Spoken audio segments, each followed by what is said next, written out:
Welcome, you're watching Eastern Europe Review, the program that is mainly about Belarus, Ukraine and Russia. This is the common project of Belsat TV and TVP World. My name is Dmitry Mitskevich, and let's see what we've got for you today.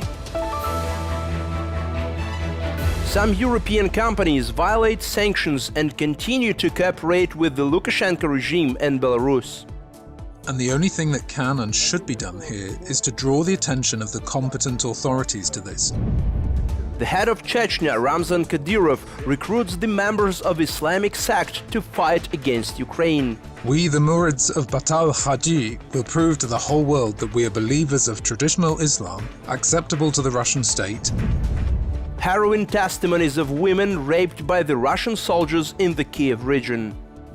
He made me do terrible things there. Can you tell me more about it? I'm too ashamed. Belarusian cigarettes, as it turned out, are packed in the cartons of the Austrian multi-branch company Mayr-Melnhof Carton. This means that the company, as well as the producer of cardboard in the Polish city of Kwidzyń, have possibly been violating the legislation of the European Union. Since 2021, the Belarusian tobacco factory Neumann has been on the sanctions list, which means that Western companies do not have the right to provide it with the so-called economic resources. But for some, this is not a reason to suspend business relations, but only an excuse to come up with a more creative solution. Many Belarusian manufacturers order packaging from a large domestic company, Minsk Drukarnia. Now it risks being put on the list of secondary sanctions of the West.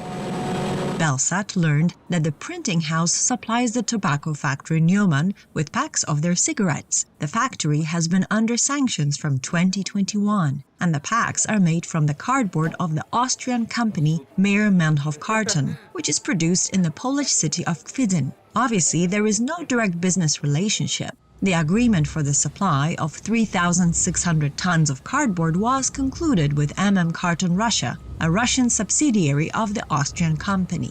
3,600 tons is our annual need. Dmitry Mikhailov communicates with Natalia Buligina in the Carton Russia company. He confirmed to the journalist, who introduced himself as an employee of the Minsk Drukarnia, that the shipment of the first batches of cardboard is already underway. According to the tender documentation posted on the state procurement webpage, the warehouse is located in Atolina, a village in the Minsk region, but the cardboard goes there not from Russia, but from the Polish branch of the same Austrian company called Kwidzyń. They are shipping now. There are no restrictions. Just order and ship. But companies on the territory of the European Union don't have the right to supply cardboard to the packaging of cigarettes of the tobacco factory Neumann. According to the law, no funds or economic resources may be provided directly or indirectly to sanctions individuals or legal entities. Therefore, the delivery schedule looks like this. The tobacco factory Neumann packs cigarettes into packaging made at the Minsk Drukarnia. The contract for the supply of 3.6 tons of cardboard was concluded with the Russian company Carton Russia. But a Russian company placed an order for the cardboard with a Polish producer in Kwidzyń. Hundreds of tons of raw material are taken directly to Belarus from Kwidzyń and not from Russia. This is definitely a circumvention of sanctions, and the only thing that can and should be done here is to draw the attention of the competent authorities to this. In the end, the Austrian owners of the 65% of the shares of the company selling cardboard, Mayr-Melnhof Carton, must bear the responsibility.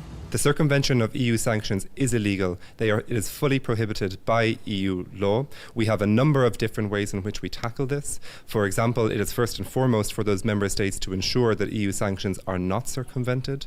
We have also introduced a new listing criterion in the 8th sanctions package, which makes it illegal to be involved in the circumvention of sanctions. We can therefore list people who are involved in the circumvention of sanctions. We also have a number of different tools. For example, we have a whistleblower tool, so that if anybody sees the circumvention of sanctions, they can flag that to the European Commission, and we can look into it with the relevant authorities in the EU member state concerned.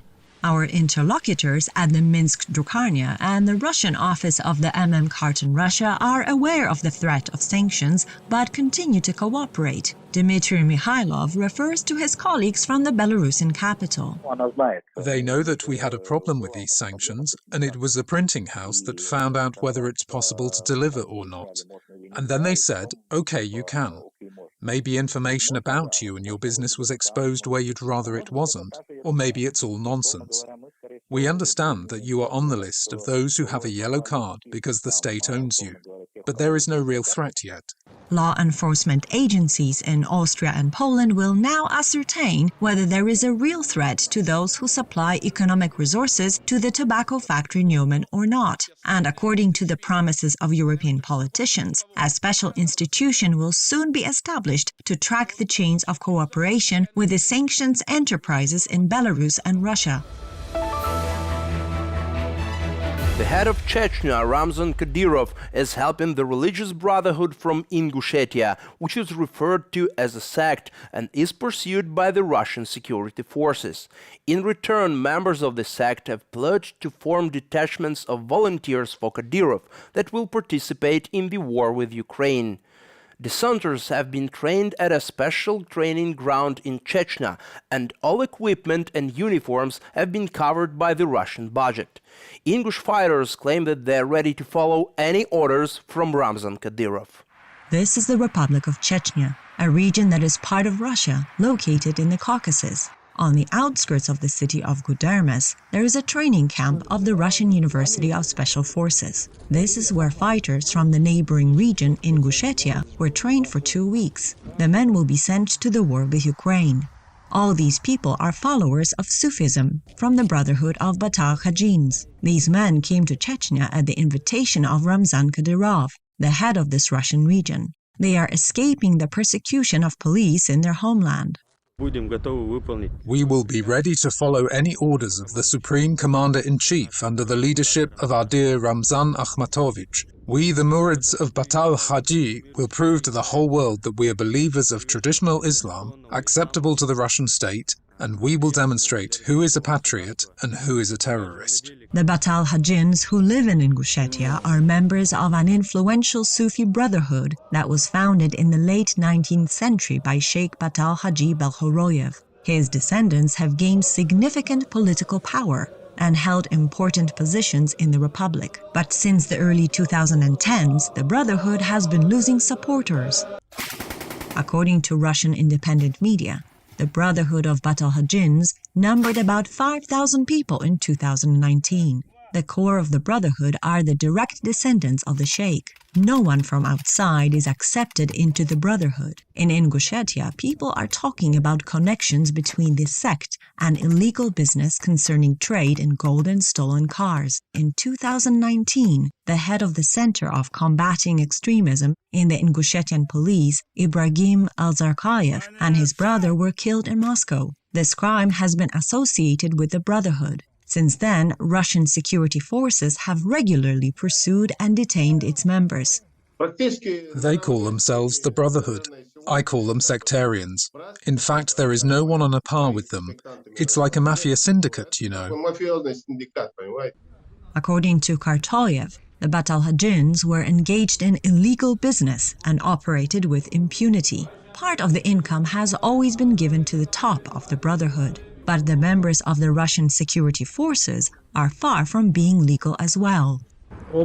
There were no legal grounds to carry out the searches during which they began to plant weapons. It has already become widespread. It seems to be the law enforcement agencies that should protect the rule of law and comply with the law. They are the criminals. They are breaking the law. More and more Batal Hajins, immigrants from Ingushetia, call themselves muhajirs, which means those who left their homeland because of persecution for their faith. Members of the Brotherhood say that they feel safe in Chechnya under the protection of its leader, Ramzan Kadyrov. If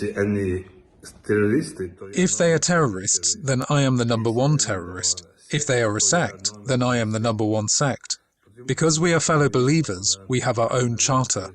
Indeed, Kadyrov is a follower of Sufism who has long maintained good relations with the Batal Hajins. But for him, helping the Brotherhood is also a good bargain, Last autumn, Chechen women tried to hold the first protest rally in Grozny. After that, the head of Chechnya announced that there would be no mobilization in the republic. Since then, he has been trying to send residents of other regions to the war in Ukraine.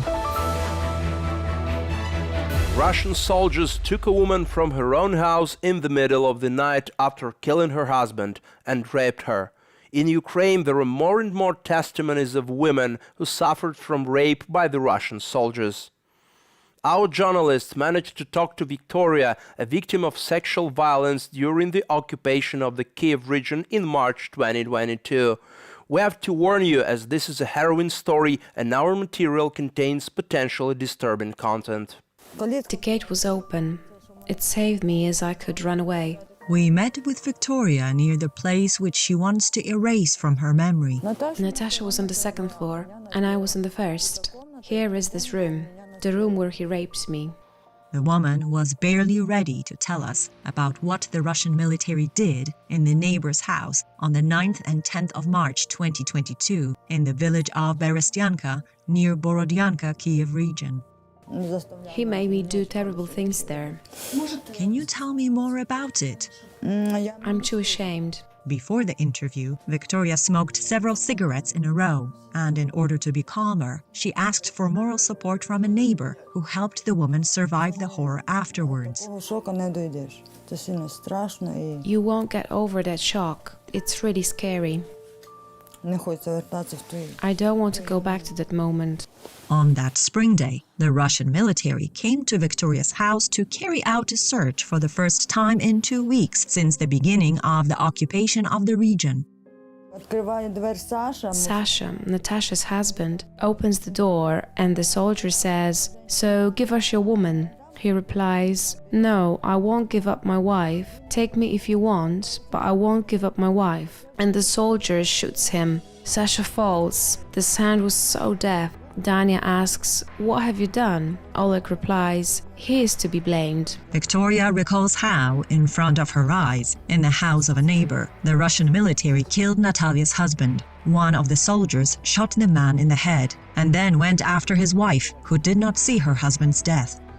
I was walking beside her and whispered in her ear, because they were walking behind us, that her husband had been killed. She turned to the soldiers and asked, "Where is my Sasha?" And they responded that he had been taken to the headquarters. I was too afraid to say more. Afterwards, Dania and Oleg took the two women to a house where they raped them. When we went to the house, I asked Dania how old he was. He said that he was 19. I said that I had a son the same age as him. He asked me about my age. I was 41 at that time. Now I'm 42. All of a sudden, he turned to his companion and said, "Look, who we're going to f***. One is 41, the other one is 43. Victoria barely finds the strength to say out loud what happened after that. He began to threaten me with a machine gun. "Take off your clothes." He started to feel me, undress me, bend me over and rape me. It was impossible to explain anything to him as he was drunk. He stank of booze. He forced me to have oral sex with him. He was 19 years old. I was the age of his mother. When he didn't like something, he grabbed me by my jacket, pushed me on the sofa and raped me lying down.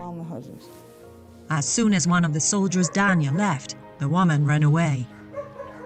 I went to my husband and said, "Vitalia, don't yell at me. I'm not to be blamed." He replies, "What? Did they rape you?" I said, "Yes. I don't blame you. You didn't go on your own." And we spent all night on the roof, but it was hard to sleep. There was shooting everywhere, bombing. It seemed to me that they were knocking on the door, they were looking for me. Early in the morning we went down and went to Uncle Vitya. Uncle Vitya is like a father to Victoria. The pensioner offered both women to live with him for as long as needed. To say they were scared is an understatement. Their lips were trembling. The only thing we feared for several days was that the soldiers would want to continue, that they would start walking around the houses and searching. Victoria recalls that after the murder of Natalia's husband and being raped by the Russian military, Natalia closed herself in, and when the village was liberated, she went abroad. Victoria stayed in the village and now she sees a psychologist. What do you think should be the punishment for these people? Death, or to have an international trial over them, over all of Russia, because there is no order. That's all for today. Thank you for being with us. Wait for another issue of Eastern Europe Review next Sunday. My name is Dmitry Mitskevich. Keep watching TVP World and stand with Ukraine.